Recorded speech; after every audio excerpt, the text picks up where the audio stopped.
The Babylon Project was our last best hope for peace.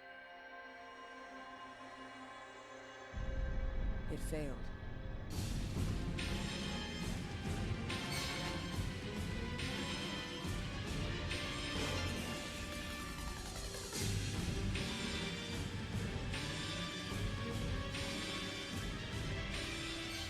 But in the year of the Shadow War, it became something greater. Our last best hope for victory.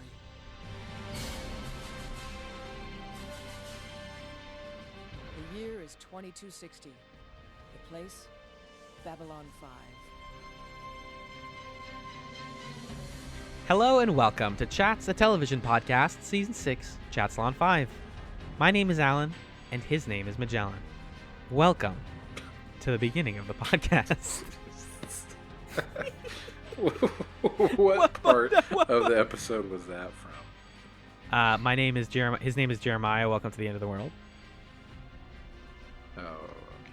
End of the world, beginning of the podcast. I was gonna just say welcome to the end of the world, but I was like, that's so easy. I gotta make it stupid. Bleh. I'm a gremlin. I wear my pants on my forehead. Bleh. What if we did a whole podcast in like funny voices? Yeah, okay. Let's do it. Hey guys, we're here to talk about Babylon 5, and Magellan's Babylon here. 5. What's up, everybody? Talking about Babylon 5. It's a show created by J. Michael Straczynski about space and outer space. Outer space, and we watch 2 episodes a week. This week we watched, oh, shucks. Ah, shit. Oh, fuck. We watched God damn it. Garibaldi. Your fucking money, it's in bills, goddamn. Stop cursing. I'll take your Jim's- credit shit. Jim's house, and I don't have any of your money in my fucking bank.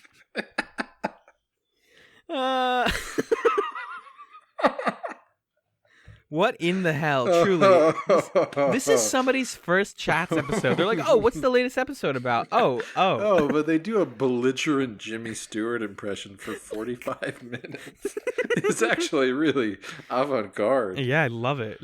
Oh, it's great. Comedy Bang Bang, eat your fucking heart out. And then at the end, they randomly say, "You won't believe the day I had." Oh my god. Is that a reference? Yeah, to the second episode. We'll talk about it. Oh yeah, and then they Yeah. just summarize the whole. Yes. Yep. Yes, Anyway, yes, we yes. watch Babylon 5 on this podcast, 2 episodes a week, and the first episode we watched this week was Season 3, Episode 18, Walkabout. Tell me about it, Alan. Well, Magellan, it was written by JMS. It was directed by Kevin G. Creeman. Oh, that's a new name. I'm Creeman. Is it a new? Creme- It's probably not. It's Creme. not a new name. What? We've seen It's this Kremen? Like many times. Oh, okay. Many times. It aired September 30th, 1996, and Yeah. it takes place August 16th to the 17th of 2260. Magellan, what the fudge happened in this episode? Fudge! In this episode, Franklin continues his walkabout. Okay, we didn't even know what was going on.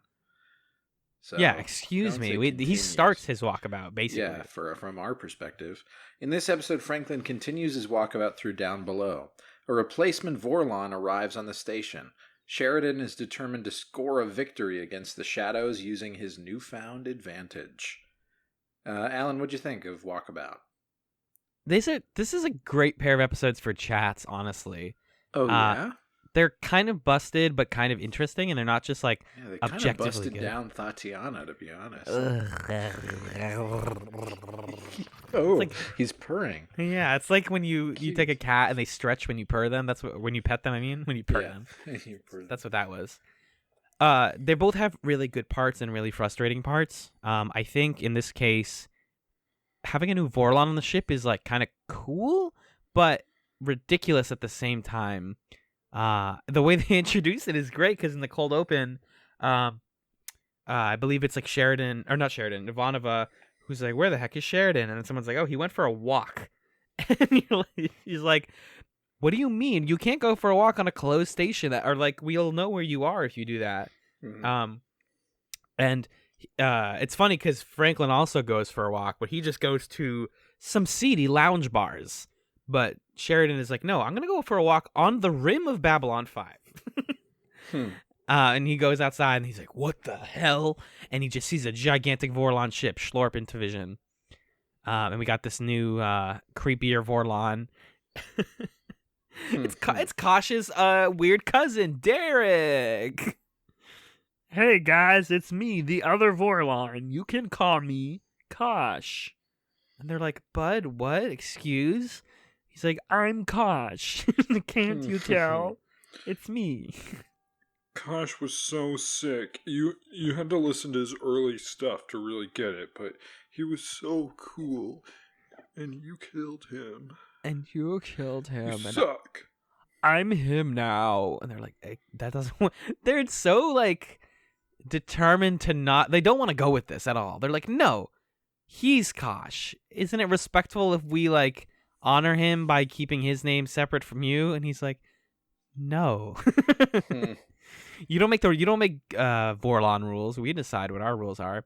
So this guy's Kosh now. My only question is, like, is the show really going to expect us to, like, play with this guy being Kosh now? Is that the idea? It's hard for me to tell if it's sort of like we have collective consciousness, or if it's just him symbolically saying, like, I'm mourning Kosh, so, like, I don't even deserve to be my own dude right now. Right. I think it's the second one. It's the indifference to him kind of thing? Yeah, I think so. It makes more sense. It's just like we are all... Because, like, one of the questions I always had was, how important is Kosh in Vorlon culture? Like, you know, he's an ambassador, but if they're a hive mind, then, like, he's everyone. So then this guy being like, we're all Kosh makes sense in that case, if that's accurate. Because it's just like, oh, Kosh is just a title we give people. I think it's Kosh as an individual, and they're mourning Kosh. I don't think Kosh is a title. Kosh isn't like a concept. I don't think so. I think they're just like, we miss that guy. Oh my god, I just realized how... I mean, this dates us a little bit, but we are recording this the day after the Met Gala. And, man, if you just saw Kosh run up in the encounter suit at the Met Gala, nobody would bat an eyelash for a second. Yeah. All the other Vorlons we've seen have been like Kosh plus Shadow the Hedgehog.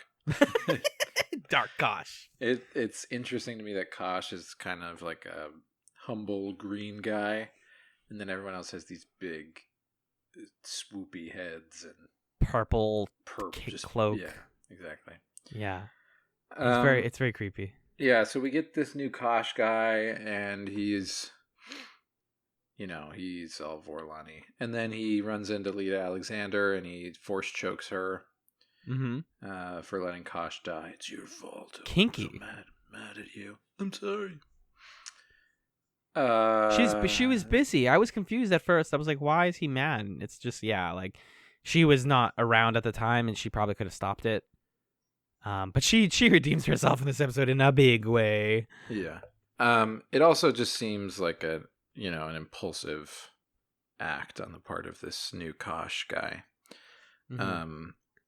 Like Lita says, it's been a long time since a Vorlon has died, so I think they're all, more and more we're seeing the Vorlons as these, like, mortal, fallible creatures. That's like that's a great way to look at it. I was actually impressed, surprised. I don't know what the adjective is for seeing Lita Alexander again. Happy. I think she's fun. Like, what she brings to the show as a very strong rogue telepath is exciting. I think the way she's used in this episode, I feel kind of mixed about, though, because, like, Sheridan, like we said in the description, really wants to get a win on the shadows, so he's like, all right, we're going to get in the White Star, and me and Lanier, Mr. Lanier, and was he also with Delenn? Who was the oh no, it was him and Lita and Lanier. Yeah. Are going to go on the White Star, and we're just going to start, like, looking for shadows and just jamming the shit out of them. Yeah, to see if telepathy works on them. I don't know about Lita Alexander right now. She's kind of boring to me.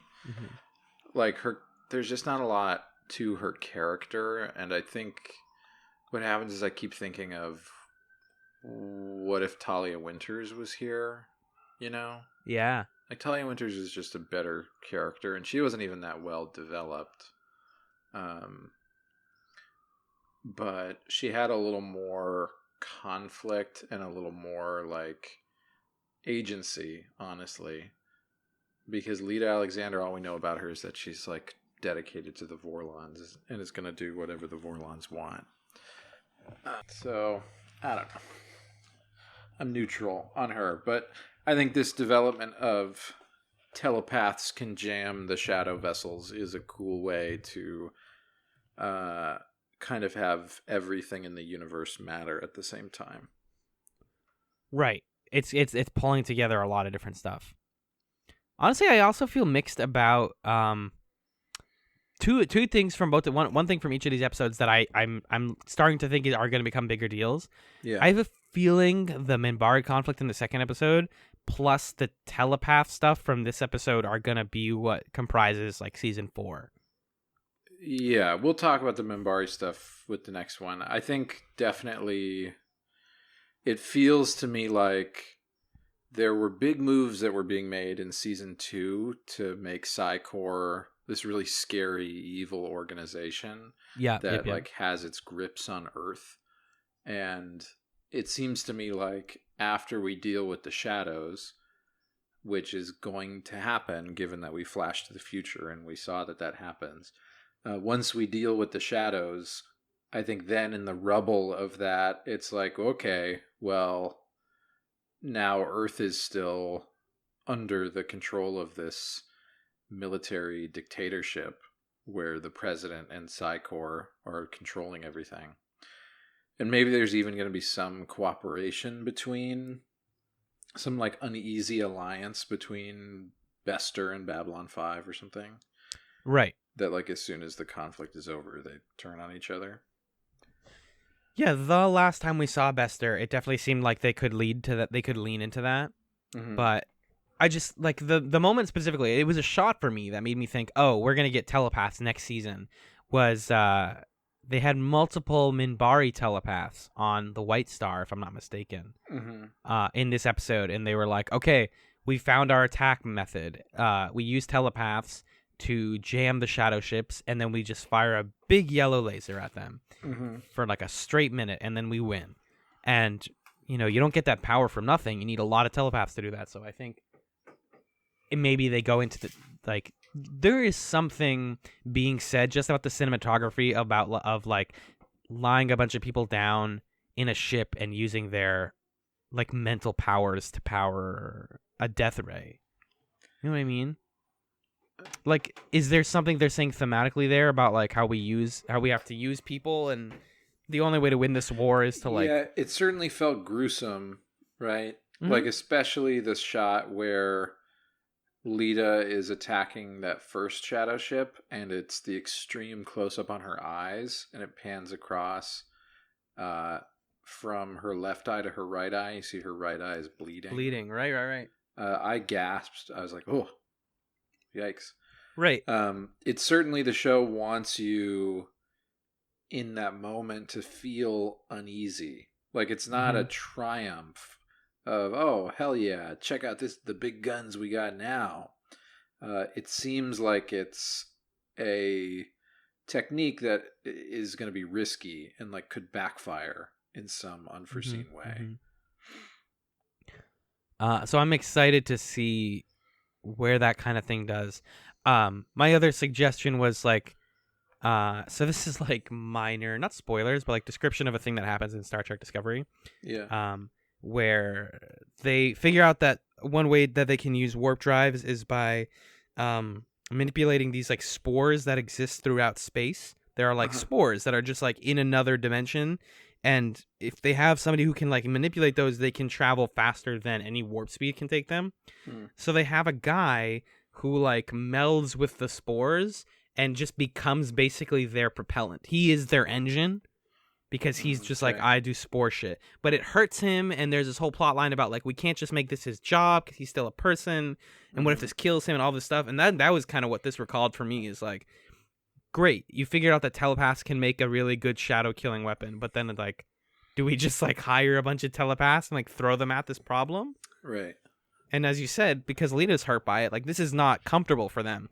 This is a higher level of telepathy that they're not trained to do consistently. So it doesn't seem sustainable, is what I'm saying. Yeah, I agree. Also not sustainable is but even before we talk about the Franklin stuff, that's the chunky part we haven't talked about. Yeah, we can kind of clear out the rest of the episode here. Yeah. So yeah, that's it for the Sheridan side of the plot. He discovers telepaths work. Cool. We can do that. The other major thing that's happening on this side of the world has to do with Jakar. So Jakar, early in the episode, is hanging out with the ship captain that we saw, the big Narn cruiser that Babylon 5 protected during the Narn Centauri War. Earlier in this, that was this season. That's the finale. I thought it was the finale of season 2. Season 2, yeah, end of season 2. Nakal is this guy's name. Nakal. So Jakar and Nakal are hanging out, and they're eating some great eating acting from from Jakar. Like he's mid bite and his lips are wet. Yum. Like, oh, I loved it. It was so real. It's like he was really eating. He probably was. And they're talking about, well, what are we gonna do? Our fleet. How are we looking? Or when are we gonna be able to take back the home world? And it's interesting to continue to see Jakar act in service of Babylon 5 as a way of forwarding the interests of the Narn. He's still not acting in like a completely selfless for the mission way, which is going to cause some problems. And it almost did cause a problem in this episode, because in the War Council meeting, Jakar's like, "Oh yeah, well I can send one of our cruisers to go help you. That'll be fine, not a problem." And then he talks to his bro, and his bro's like, "No. Yeah, we fuck can't Sheridan risk it. also. Fuck Sheridan. We need to keep our ships secure because we need to use them later to take back our homeworld. So forget that guy. We're not helping." And then Jakar's like, "Yeah, not gonna do it." Garibaldi comes and yells at him and slams the Book of Jaquan down. Good scene. And it's like, "Now you listen to me. Now you listen to me, Jakar." That's my Garibaldi impression. It's good. "You listen to me, pal."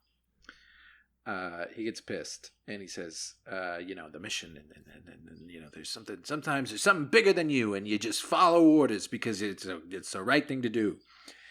He yells at Jakar, and then Jakar sees the error of his ways, and the Narn, they come in like the cavalry at the end, which is nice. I don't really know what we can draw from that plot, except to just like keep our eye on Jakar and his motivations. It for sure seems like of all the Narn, he's the most willing to let go of his his fierce pro-Narn stance in favor of the bigger picture. But he's still definitely prioritizing the Narn above any other cause. Right, he's pulled in several directions. Like in each scene of this episode that features him, he's pulled in like a different direction. Because the first is Nakal being like, screw Babylon 5, screw Captain Sheridan and all of this. And he responds back like, if they don't survive, we don't survive. Our fates are entwined, basically. Yeah. And then the guy yells at him again and like reasserts that to him, and he's really starting to have doubts, and he's not fighting back anymore. And then the last scene, which is like 2/3 through the episode, is when, Garibaldi throws the book down and is like, if you preach this book, then you have to deal with the responsibility of what it says, and you need to work with us. Like, we aren't the bad guys here. You don't have to make enemies out of people on Babylon 5 and Earthlings. Because we're not trying to, like, start more conflict with you. It reminds me actually a bit of, like, the Londo stuff. And at least before he sided with the Shadows, just like, getting a little bit from Vir and then getting a little bit from who's the shitty guy? Marco. The other Centauri who sucks that he wants to kill. Oh, yeah. Rifa. You're getting a little bit from Rifa and then also getting a little bit from Morden. Like, these are just men being pulled in different directions and struggling to figure out, like, where do I stand in this? Yeah. Right. And that's some good moral quandary there. Mm-hmm. Yeah, man. I think the other main plot this episode is the story of a woman named Kaylin and a man named Dr. Stephen Franklin. I thought her name was Kate. I heard that wrong? It's Kate? Caitlin?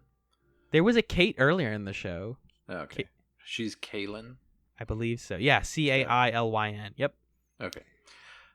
So Dr. Franklin, last time we saw him, addicted to stims. He admits it. And then he's like, I can't be the doctor guy anymore because I'm hopped up on stims. So I gotta step aside.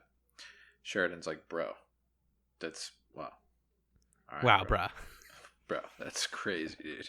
And he's like, yeah, dude, I know. Well, peace. So sick. Now it's like, has anybody seen Franklin? He hasn't left his room in 4 days. That's because he's not there. He's walking about. And the idea is that he at some point walked away from himself. And now he's walking until he meets himself. And so he can talk to himself. Right. And rediscover who he is beyond being a doctor. So I love this stuff in theory. The idea of like, same. I'm gonna go find myself. Even him saying like, I'm gonna go meet myself, and then once I meet myself, I'm gonna have a conversation with myself, and we're gonna come to an agreement about who we are and what our goals are. That's great. Mike Posner's doing that shit right now. That dude's walking across the country. That's awesome. I love the idea of walking to find yourself. I wish I could do that. Unfortunately, it starts to feel sometimes like maybe the Babylon 5 writers know how to write one or two types of Franklin plots, which are either medical tragedies or romantic tragedies. Yep. So they did both this episode. The thing that was funny to me, and I texted you about this, was that so great dialogue exchange between him and Garibaldi. I loved it. I love Franklin and Garibaldi talking to each other. Same. They've really struck on these characters being able to have an ongoing conversation that no other characters are having about addiction and about identity and about like, are you your work or are you something else? And it's interesting because Garibaldi has a handle on his addiction for the most part, but he definitely defines himself almost entirely within the scope of his job as like security guy. And he thinks that's good. Franklin doesn't have a handle on his addiction, but he sees that maybe there's something more than like being just your job. And so he's saying all this. My favorite dialogue moment is Franklin is talking about all this like kind of, metaphysical, abstract, philosophical stuff. And Garibaldi's like, what does he say? He's like, well, listen to yourself. You're a doctor. You're a scientist. And then Franklin's like, and Garibaldi's like, and what? And Franklin's like, exactly. Right. I thought that was actually really good. But then what the episode does is Franklin's like, I need to figure out who I am. Who's the real me? 3 minutes later, he walks into this jazz club and he's like, oh yeah, I like to fuck. That's me. That's who I am. I'm the guy who fucks. I was so disappointed. Yeah, it's fine. You hate to see it, man. You hate to see. Well, because so you watch that and you're like, wow, that lounge singer. Also, the part that I'm not disappointed by is the fact that they didn't like cut away from that musical number. They basically did a full lounge singer number in the episode, like twice, because she does it there and then she does it like later when he comes back.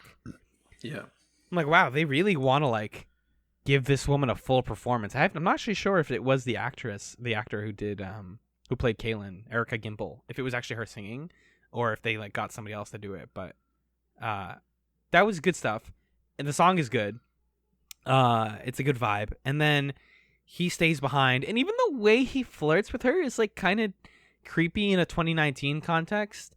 Because he's like, I'm waiting for someone, and she's like, how do you know? Wait, what did she say? Like, how do you know when she's here? And he's like, she just got here, or whatever. It's you, basically. And she's like, wow, that's cool. Do you want to go back to your place and we can like have cool sex because we're the only two people of color on Babylon 5? And he's like, I really do. I've defined myself finally. Yeah, they go back and they do the sex, and then she's like cuddling him and like, you know, being all cute with him, and she's like, so he's like, I would give you anything, which is what I also say post-coital. I'm like, I'll die for you immediately. And she's like, anything? He's like, yes, anything. And she's like, how about these sleeping pills? Benempazine, Badupazine, druggos. And he's like, I can't do that. You need a prescription for those. And she's like, please, I need them for a sweep. Question 1. Why doesn't she just tell him she has chronic pain? And she needs them to survive. Why doesn't she tell him? Probably because she's doesn't want him to know. Fair. I don't know. Yeah. She feels uncomfortable talking about it. I get that. Or maybe like, well, I guess also if you say stuff like that, you might sound like you're med seeking, which is like a big red flag. Like ultimately, what's the difference? Either he's going to say yes or he's going to say no. He's going to believe you or not. Yeah. And unfortunately, the only way for him, because since he's not at his practice, it's not like he can check like her records. Mm-hmm. So he's just like, no, I'm not going to get those for you. I'm not trying to like be your dealer. She feels bad about it.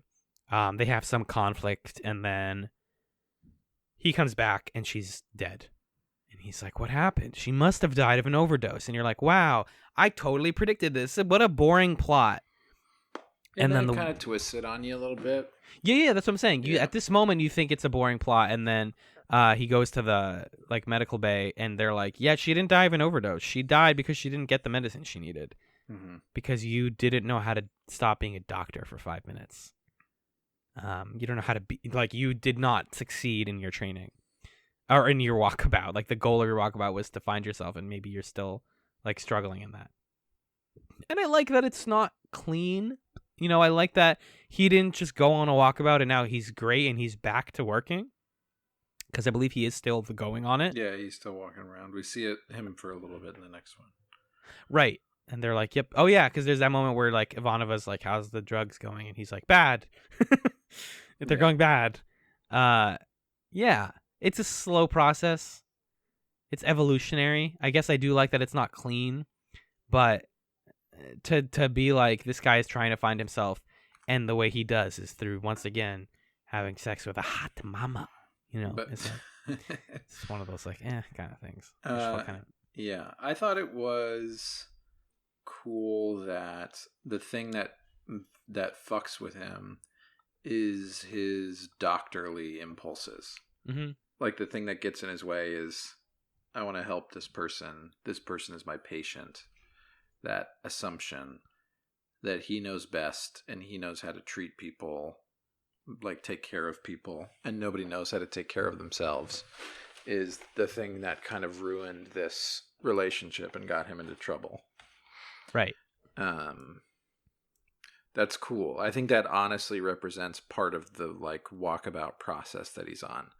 That he thinks he's attained some level of separation from the doctorness and is figuring out who he is, but he's still twisted and defined by being a doctor, even in that moment. Sad, but true. Yeah. Also, hey, I didn't think she was that good of a singer in the first song. Oofa doofa, really? I thought she was fine.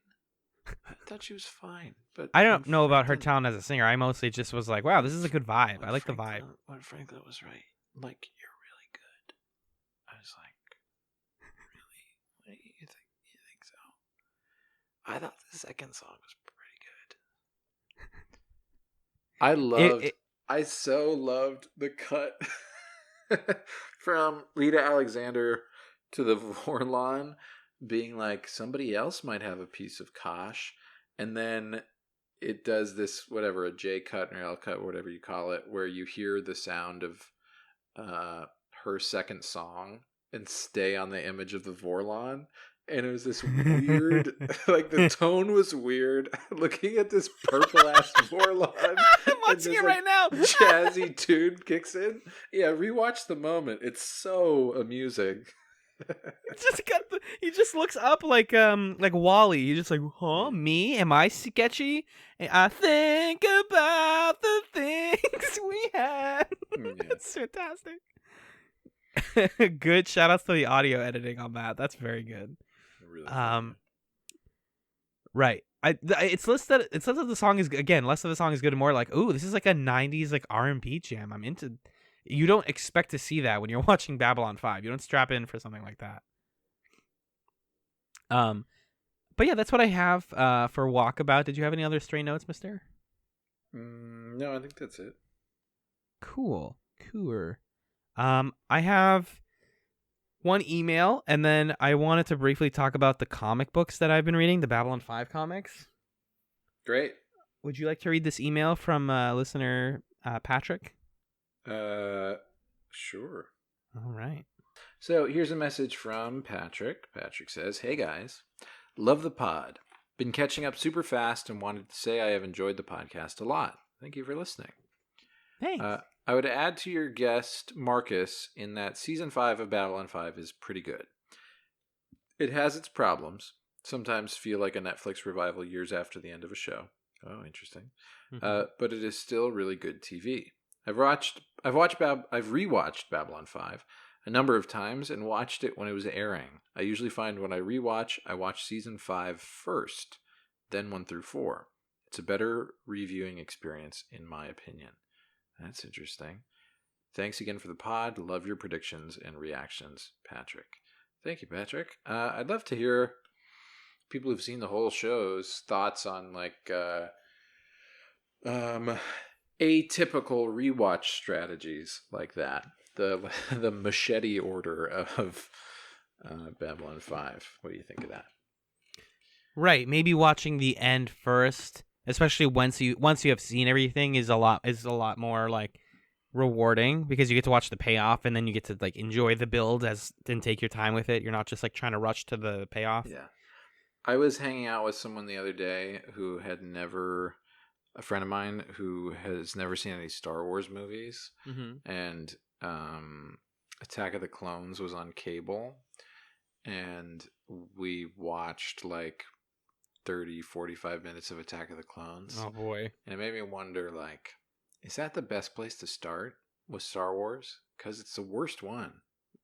Is it? It's the worst movie. So is that It's the probably, best place I think to it's the worst start? one. No, the literal worst place to start is probably episode 3.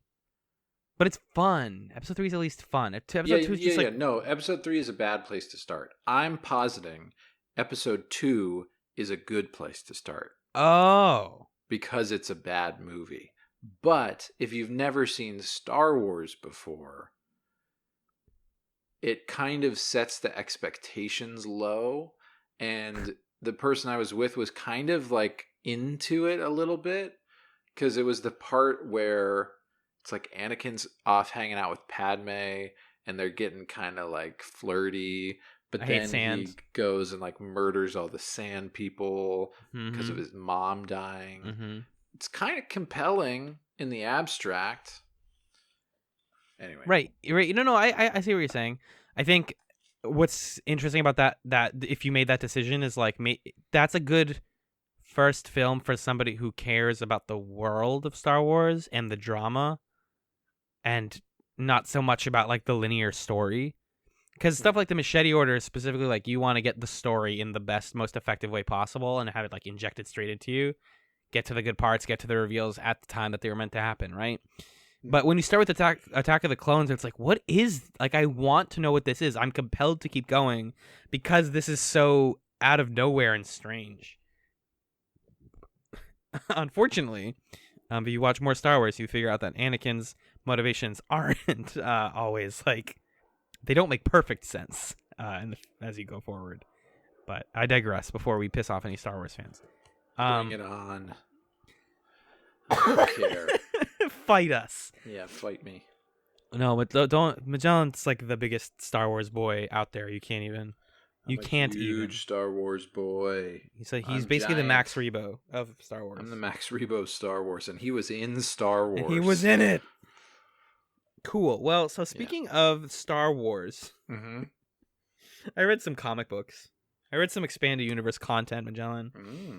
I goofed up. No, actually, these aren't that bad. So, a listener had sent us a while ago most of the current issues of the Babylon 5 comic, the currently released ones. And they're in different arcs, so they're all like different stories that last either like 3 or 4 issues each. I read there 2 of them are arcs, and then one of them is a one-off. So the first one I read was called Shadows Past and Present. This is the one that took me the longest. I believe it was like five issues. And the setup is that it takes place somewhere in like between like 2 and 3 or something. All of these are like in the vagaries of seasons 2 and 3 of the show. Okay. In the present, Garibaldi and Warren Keffer are on a mission. No thanks. No thanks. You're already out? Okay, well, I'm already out. There's no point. Well, but they're on a mission to find Londo, who they think escaped to a Centauri remote planet. He just like dipped off of Babylon 5, and they're like, we have to go find him. They go on the planet, they walk around, they find some like bandits. They get captured by some Centauri. And the whole time, Garibaldi keeps saying, Warren Keffer, you're useless. This is a one-off comic. Instead of doing anything in the present, I'm just going to keep flashing back to the last time I was stranded on a planet, which was when me and Sinclair were on Mars, like in the first couple of years of Babylon 5 being a ship. And that stuff is pretty interesting. Most of this arc of the comic is just banter. Like, it's pretty good Garibaldi banter. And it's fun to see Sinclair again. In terms of like plot relevance, they do run into the shadow ship that's on Mars. They see it and they're like, whoa, what is that? We don't even know what this is. And it's also just cool to see Garibaldi in the era when he was still defined by his alcoholism. Like, that was his present, was that he was still out. It's implied that the reason that they crashed on Mars was because he was too drunk to pilot. Wow. Yeah. So it's kind of cool to see, like, oh, this is like happening to him. He's not recovering. He's in the worst of it. And Sinclair is very like harsh but respectful to him. And that's the side of Sinclair that we don't see a lot. And also their relationship, I can always get more of because I think it's one of the cooler relationships on the show. Yeah. That one's, again, pretty much fluff. There's not a lot that happens. The second one is called Laser Mirror Starweb, which is Babylon 5's version of Rock, Paper, Scissors. This one's profoundly dumb, but I really wish this one was an episode of the show, because it would have been one of my favorite, like, silly one-offs. Okay. I'm just going to read my notes. These are, like, bullet-pointed notes, and then I'm going to remember what I can. Jakar flees Babylon 5. Garibaldi chases him. Greelick, a new Narn that doesn't have any relevance. Cousin Greelick and Sheridan hunt for them. Garibaldi and Jakar have some great banter back and forth during the chase. The two of them together they somehow end up in the central funnel that goes through the middle of Babylon 5. Okay. Like, since it's a spinning cylinder, there has to be a thing in the middle, like, balancing it, and they're like in that, which is wild. And the way they get out is like, because there's like a thing in there that keeps trying to eat them. And so they get out by throwing their clothes. So they get out of it just like in their underwear. So just picture like Garibaldi and Jakar in their underwear. No, they don't. 100%. So you get to see that shot. And since it's called Laser Mirror Starweb, every time they have an argument, they're like, all right, we'll decide. We'll play Laser Mirror Starweb. And then it turns out something. Sheridan's like, wait a minute, Greelick, are you a side character who has no relevance? Are you the bad guy? And he's like, shit, I am, aren't I? And then he tries to attack them. Here we go. Here's the best part of the comic. Yeah. The way they capture Greelick is by firing a laser into a mirror and the reflection allows them to shoot a star web at Greelick. Laser mirror star web. Okay. It's so dumb. It's so profoundly silly. I kind of liked it. All right. That one's the best one. And then finally, the last one's the I forget what it's called, but it's a Psy-Corps pamphlet. It's a single one-off issue. That's cool. I didn't expect anything out of it other than like, wow, like cool Psy-Corps propaganda. Yeah.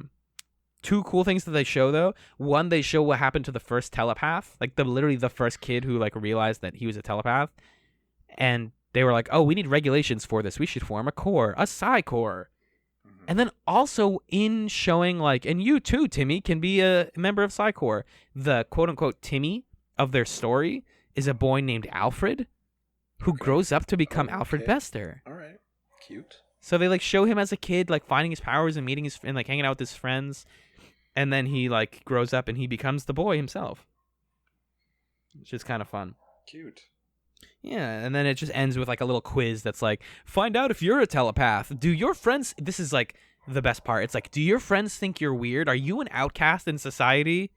Do you feel like you might be better than people, but they don't believe you? You might be a telepath. Come get tested at one of our many testing sites. You might be an asshole. Yeah, well, basically. Yeah. People, you might be just the worst. You might be Magellan at 14 years old. Wow. You're a telepath. Yeah. Yeah. So those are pretty fun. I think there is one more comic or issues of the comic that deal with the stuff that happens in To Dream in the City of Sorrows, which is like one of the only canon Babylon 5 books. Okay. But that's like long after the series, or it is meant to be right after the series, so I'm not going to get to that anytime soon. Okay. For now though, let's take it to the musical break and we'll be right back to discuss Gray 17 is Missing. Bye-bye.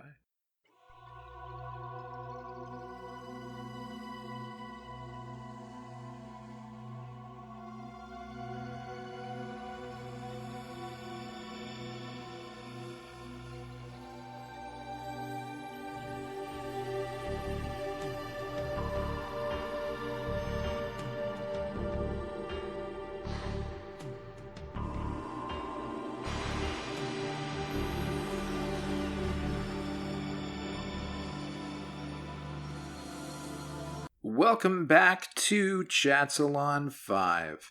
The second episode we watched this week was Season 3, Episode 19, Gray 17 is Missing. It was written by J. Michael Straczynski, directed by John Flynn III. That's a new name, right? What? I don't know anymore. Okay. It aired October 7th, 1996, and it takes place between November 26th and 30th of 2260. Alan, what happened in Gray 17 is Missing? Well, Majan, I'm glad you asked. In this episode, Garibaldi investigates a missing person in the mysterious Gray Sector. Also, Dylan becomes leader of the Rangers. Way to bury the lead, Babylon 5 Wiki. Yeah, so this is one of those episodes where for some reason the episode thinks that its A plot is the dumb shit that is like a C plot in terms of importance. Mm-hmm. So we don't even need to talk about this. It's like, what even happens? Garibaldi... There's cool stuff that happens in it. He has a fun conversation with Zach Allen about his gun. Yep, it's and stupid, you're like, but sure. Okay, these guys are like kind of scary cops who love guns. Yep. Lest we forget. Yeah. I liked that scene. Where he's like the Smith & Wesson, that my mom, who's a boss, she got it when she was in the Boston PD. They just gave her a gun. I'm like, what are you, what? Yeah. This is also sorry to like bogart your description, but the beginning is Zach Allen, like, because they're trying to find a new telepath, right? They're trying to replace the what's her face, the blonde woman whose name is Talia Al Ghul. They're trying to find an army of telepaths to fight the shadows. Right, they're trying to just get more telepaths. Yeah. This dude, this is like out of like a weird 90s sitcom. I thought it was funny. It's very funny. It just doesn't feel like Babylon 5 at all. No, not at all, but I thought it was pretty funny. this guy's like, "Hi, I'm Harry Sanders. I'm a telepath." And Zach's like, "Prove it?" He's like, "No, why should I have to? I don't work for free." And he's like, "Can you prove it?" And I really, really respect this Harry Sanders guy for being like, "Listen, what's it pay? I got expenses here, man." Cause like very big same. He's just like, yeah, job, telepath, Come war, on, whatever. I'm a quick study. It's easy, I can learn. But what about the benefits? Do I get insurance? What's the deal? And Zach was like, go away. Get out of here, dude. So funny. You're not a telepath. Also funny is because I'm in comedy mode, when they show like the Gray 17 shit happening, you get this guy whose just feet are dangling in like an electrical thing next to Gray 17, and then he gets yeeted out of the floor, and you're like, this is the stupidest show on earth. What's the thing that ate him? He disappeared, and the people who are trying to figure it out, this is where I thought this was kind of good, is they're like, he's on the gray sector, all 29 floors. Garibaldi's like, hold on, that's not an even number. How many floors are in the gray sector? And they're like, 29. It's 1 through 28, and then there's the 30th or whatever, 1 through 16, and then 18 through 30. He's like, wait, no, there is one numbered 17. It's just not the actual 17th it's just not the floor. 17th floor. Yeah. So there's one floor missing, and then he does this cool thing where he gets on the elevator to figure this out and times how long it takes to get to cross every like 3 floors. And then when he goes from 16 to 17, it takes like twice as long. So he realizes it's skipping a floor. He goes back down. Emergency stops it, which is a clever move. And then Emergency opens it, and he's like, wait a minute. There's a whole thing going on here. And then it just got uselessly dumb after Yeah. that. There's a guy, his name's Jeremiah. They have a cult. It's not even worth understanding. They're like, we have to die the right way. It's so dumb that at the end of the episode, like you said, they're like, you won't believe the day I had. And then he just tells the whole plot to Sheridan, beginning to end. And Sheridan's like, that sounds really dumb, basically. Yeah, there's a tragedy in Garibaldi explaining it badly. Yeah. That like nobody's ever going to understand anything about this weird day that he had. I appreciated that the show did that. I mean, it's sort of cheap as a television show to write a bad plot and then salvage it with this like tacked on scene where you're like, woof, that was a weird one. Yeah. But it kind of made it feel worth it to me a little bit. Right, because it shows that and this is an episode that was like often sold to us as like one of the shittiest episodes of a show, and like it comes at a terrible time in the season, and you guys are gonna be disappointed by it and all this stuff, and like, yeah, that Garibaldi stuff sucks, but like there's a good plot in here. Like this plot's dumb, and JMS has gone on record and been like, yeah, this really wasn't it. Like this wasn't what I was trying to tell. It didn't come out the way I wanted it to. But if you're okay pivoting to the Naroon plot, please pivot. Yeah, this is like what the episode, like you said, considers its B plot, but is actually super good. Is Naroon, the like guy from the Star Riders or whatever, the Warrior Cast guy is back, and so Delenna's asked to be the new leader of the Rangers. When she's on Minbar, because they're like, now that Sinclair is gone, someone needs to be the leader of the Rangers. She comes back and Naroon is on the ship, and he's like, it's not fair. Why is the person from the religious caste being asked to lead this like important group of people? Yeah. That are, if we're running a war, why don't they get somebody from the warrior caste like me? I'm not gonna let you become the leader of the Rangers. That's bullshit. I'm gonna sabotage your coronation or whatever they call it. Yeah. I have a question for you. Yeah. Do you approve of what Delenn is doing? Oh. In terms of what? Well, Naroon makes some pretty compelling arguments about the balance of power. And, he's like, it was intended that our society have 3 castes: the workers, the warriors, and the religious caste. Mm-hmm. And you dissolved the Grey Council, which was the body that was meant to be the sort of point of deliberation between those castes. Right. You got rid of it. And then now I guess you're in charge of Minbar or something. It's not clear to me who is in charge of Minbar exactly. Right. I guess they have like a full government, maybe, that works beyond the Great Council that was always there. Anyway, and he's like, and now, so you dissolved this body. So presumably you have the power to do that, which means you have the power to like tell the Minbari government what to do. Mm-hmm. You also seemingly have the power to like ride in on a warship whenever the hell you want, and to build secret ships operated by priests. And now you've put together this like extra legal military force. And you're still calling yourself religious caste after all right, of this? and you're putting yourself in charge of this army that like you have been training. Mm-hmm. So that doesn't feel particularly, not that the Minbari are democratic, but they had a system of how to balance power between these groups and those groups' varied interests. Mm-hmm. And it feels like Delenn doesn't give a shit about that and thinks that she knows best. And she's consolidating quite a lot of power in a way that I'm just curious if that concerns you or what you think about that. Well, it definitely does. I think even from the moment when she brought in the White Star to like attack to threaten the Minbari, and like showed her hand, and it's like, oh, we have a White Star. Shadows, you mean? Or threaten the shadows, and then other people saw that.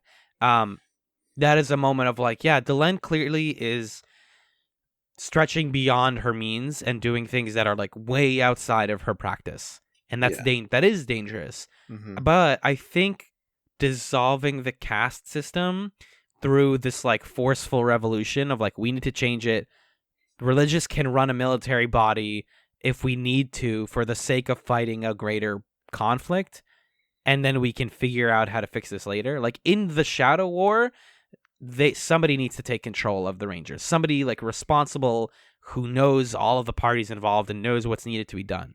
I don't think anybody knows what's needed to be done better than Delenn. I specifically don't think Naroon is prepared to handle the Rangers. Because Naroon is coming from a military background, and as we've seen from John Sheridan, people from a military background have like a very specific view of how to end conflict, which is to just have bigger guns. Mm-hmm. So I think if Naroon was given control of the Rangers, things would go way worse. And so in that sense, it's like, yeah, I think Delenn is better off running it. Sure. But yeah. But my response to that is that you're assuming that there needs to be unilateral control. Mm-hmm. When, to me, it seems like the idea of the Great Council still holds merit, that we have different... It didn't seem to me as if the castes were arranged in like one was superior to the other. Right. It seemed like they were equally important to Minbari society. Although we never talk about the workers, so who knows? We never do we? But it didn't seem to me like there was a hierarchy between castes necessarily. Mm-hmm. So to me, it seems like there's merit in somehow the castes having deliberative influence over what the Rangers do. So, like, yeah, maybe it's not a good idea for Naroon to run the Rangers, but why isn't it a good idea for Naroon and Delenn and, like, a worker person to run it together? Yeah. It just, I find it very interesting. I wonder what's going to happen with the Minbari after the Shadow War, because Delenn has consolidated a considerable amount of power under the presumption that she is like especially enlightened and like destined to do so. It's like prophesied that she's going to have that influence. And in my mind, there kind of isn't so much of a difference between what Delenn is doing and what President Clark is doing. with declaring martial law. It's just that Delenn is a good guy and Clark is a bad guy. Right. Well, there's that moral grayness that defines this show. Is like the people that we. It's not only. There's a couple things. One, the show definitely wants us as the viewer to understand that like maybe the Rangers in general aren't a perfect body, and just because they're called the Army, like all of the worst groups of people in history call themselves nice names. Right. Just because they're called the Army of Light doesn't mean jack shit. Except they're our protagonists, so we want them to be the good guys. Mm-hmm. And it's not to say like we need, like maybe the shadows are okay. It's more like maybe the way we're going about this needs some reconsidering. And so I think it's very important that Naroon comes on and it's like, hey, you're trying to change things, and like that's great for the ends that you're trying to do. But what's wrong with the way things were? Why can't we fix it the way we had things going? Maybe I can fix things. And she kind of but then at the same time, the characters on the show support her. Lanier and Marcus are basically willing to die for her. Yeah, but they're her guys. Of course, I mean, Lanier has been her attaché for the whole time, so he's not a good barometer of like definitely what is just or what is right. And Marcus has been trained and you could argue programmed by the Rangers. Right. So he hasn't known anything else. That's always been the group that he works for. Yeah. He's in the cult. He's drunk the Kool-Aid. So I don't know. I like I'm on Naroon's side in this episode. Mm-hmm. I don't think that he's like the best guy. I think that he's kind of a shitty dude, and what he did with the Great Council was pretty shitty. Imbalancing it and giving more influence to the warrior caste, I think, was bad. But I'm just in this case, I'm with him. Yeah, but like, let's fix the caste system, and then if this is what the conflict is, and let's find something different. But again, that's not a question they're going to answer during the war. That's something for after. It's just like that's when power is consolidated, is during wars, when people can dismiss these issues of the balance of power and like 100% and democracy or whatever. Mm-hmm. It's very compelling stuff, honestly. And I think like we like fight scenes. The Marcus Naroon, what's the name of the duel? The Den Shah. Yeah, it's great. It's great. They both have big sticks. Naroon's killed at the end of that, right? Did I remember that correctly? No, you did. No, not. he just loses, and then right, because Naroon wins. Naroon wins. Excuse me. Marcus is in the hospital bay. Naroon's like, damn. Oh, and then he says like, you're not a Minbari, but you are the most Minbari that I've ever met because you like embody the morals of our people. Yeah, Naroon has basically decided that he needs to murder Delenn. Yep. And Minbari are not supposed to kill Minbari.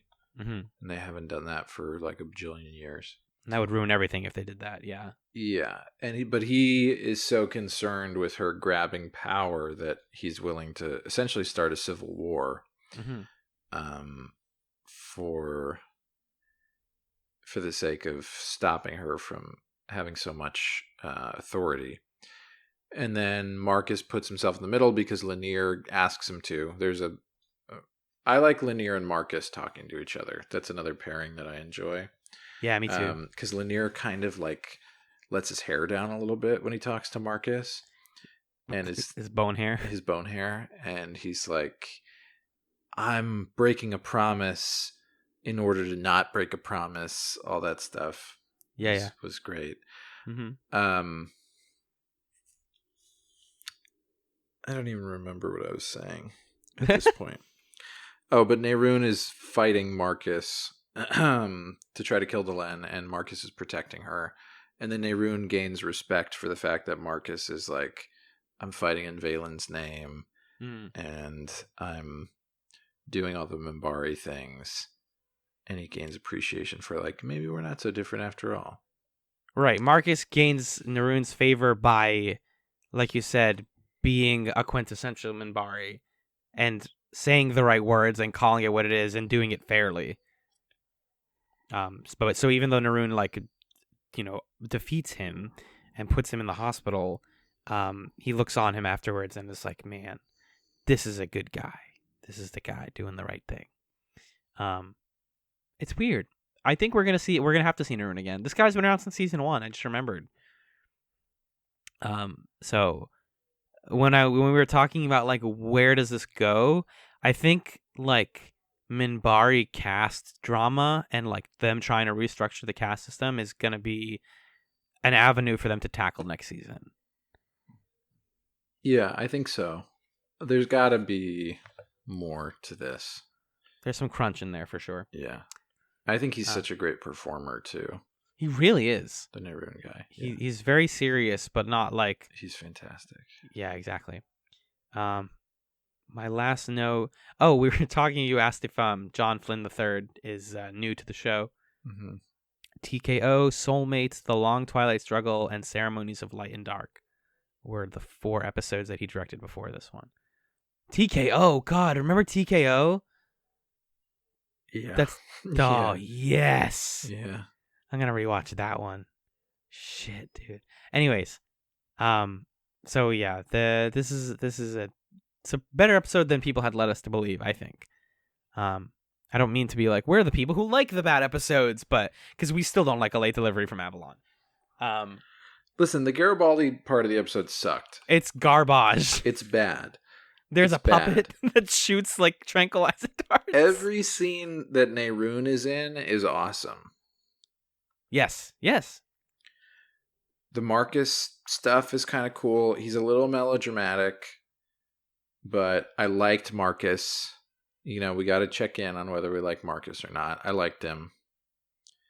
I was fine with his joke at the end where he was like, "Can you make it less uncomfortable?" He drags it so much. I love it. I was okay with that. Lanier gets to be kind of a bad boy. Very cool. Lear is a bad boy. He Yeah, I was gonna say he fucks, but he probably does not. He probably certainly does not fuck. But yeah. I've been like skimming lists of worst episodes of Babylon 5 in between Is this on recordings. there? It's on a lot of lists, yeah. Yeah. It's on a lot of How lists. worst is it? Well, this list that comes up Episodes first on of Google. Babylon 5. Yeah. Well, this one you have to be careful. Some of these you have to be careful because they'll have summaries of the episodes.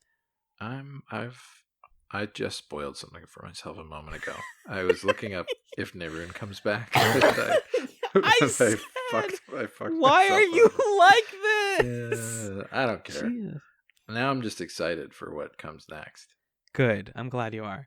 There's episodes from season 5 that people don't like, which they're wrong. I have a feeling we're going to be the ones who like season 5. People don't like Grail, TKO, Slate Delivery from Avalon, Infection, which is actually good. Don't tell me Infection is bad. Believers, Born to the Purple, you're wrong. Holy shit. Oh my god, these people need to go home. Yep. Soul Hunter, again, a decent episode. Midnight on the Firing Line is a great episode. Fuck out of here.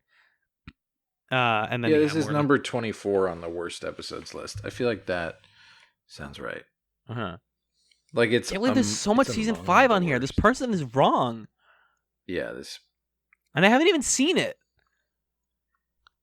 Yeah. It can't be. It cannot be bad. I refuse to believe it. I can't wait to get owned by my words in the future. Cool. Well, Magellan, speaking of the future, I would like you to tell me what we're watching next week on Chatzylon. I will tell you what we're watching next week, and you're going to listen to it. Oh my god. You're going to like it. You're going to be like, that sounds great. That sounds fun. Okay. Fun. Next week, it's our second to last episode of season 3. Can you believe it? I know. We're about to be 3/5 of the way through Babylon 5. Babylon 4, yeah. And the next episode has, I think, my favorite title that I've seen so far. Yep, for sure. Season 3, episode 20. And the rock cried out, "No hiding place." Ah. I'm going to do that again because it's just fun. And the rock cried out, "No hiding place." Oh, yeah. Yummy. Oh, wait. Oh, this is good. Oh, it sounds so good. Oh, my God. Yeah? Londo uses Jakar and Veer in a deadly scheme to gain power in the Centauri royal court. Fuck yeah. I just... Oh, yes. The further you went into that, the more I started headbanging. yes. I don't think that came across over the mic, but I was headbanging. Yes. That's my shit. Thank you, Babylon 5. You've blessed us. What's the next one? The second episode we're watching next week is Season 3, Episode 21, Shadow Dancing. The shadows launch a major offensive. Oh, I Boh. love it. Boh. Book. And then after that, we'll do our final episode of Season 3, which will be Episode 22, and the recap in one big, meaty, delicious, chunky episode. Oh, that'll be a thick one. Ew. Oh, yeah. The Zahadoom episode. We're Zahadoomed. I agree. Thank you. I'm gonna put some like stock laughter in for that. Just put in Neroon's laugh at Marcus's joke Oh, from the other room. Very good dramatic laugh. Well, John, let's do some quick plugs. All right, let's do it. You can email the show at chatspod@gmail.com if you have questions, comments, or feedback that you'd like for us to read. You can also tweet at us at chatspod on Twitter, where you also can see updates about the show and what we're doing. Please consider rating us on iTunes or your podcast platform of choice. I like to think we're a 5-star Pizzity podcast. If you do, and you'd like to support us beyond that, please consider checking out patreon.com/chatspod. That's where at $2 a month you get monthly commentaries where we watch films. We just put out our Shrek commentary and it's very fun. We had a good time. You get to enjoy two people just earnestly enjoying the film Shrek. Yeah. What are we about to record, my friend? We are about to record a commentary for the film Hook, right? Yes. Hook. We're about to record the commentary for Hook. Thank you. Magellan's right. And then we will be all cut up. And there's also a big chunky backlog. I love the word chunky as an adjective. Word of the day. At $5 a month, you get Chats Nights, which is a podcast I'm very proud of. Every other week, Magellan and I just kind of talk about life and each other. And if you want to know what that's like, we've been putting out some free episodes on this feed. Yeah, so there are two on the them. feed. So you listened to episode 11, which was us hanging out in the same room, and you listened to 21, right? Mm-hmm. Where I talked about my school trip to South Korea. Very exciting stuff. Fascinating, great stuff. Yes. All sorts of fun conversations can be found in Chats Nights, so check it out. And people don't do this yet, but it's still something we offer. You're paying for it, so if there is a movie that you want us to watch or something you want us to talk about for Chats Nights, tell us and we'll do it. That simple. Yes. We won't even be like, well, maybe we'll do it right away. Because we'll just do it. It'll be safe. It's for you. Chats Nights is also space if you want us to read a short story and talk about it, or watch an episode of your favorite TV show. Pilot a show to do in the future, or a question that you want us to think about, or whatever. Anything. Good shit. Throw it at us and we'll do it. Please and thank you. Yeah. Well, John, what is your chatsum for this week? Instead of plugs, we do chatsums where we just kind of recommend things. I want to know what your recommendation is this week. Well, I'm,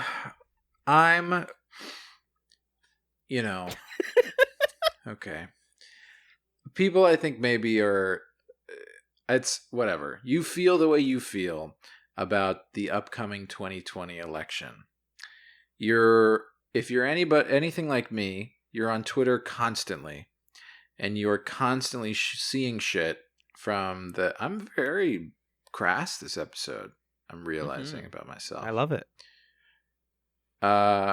You are constantly seeing stuff from all the different 2020 candidates, and you're like, oh, Buttigieg, Beto, Biden, Bernie, Kamala, you know. You had a lot of B's in a row. That was great. Yeah, all those B-boys.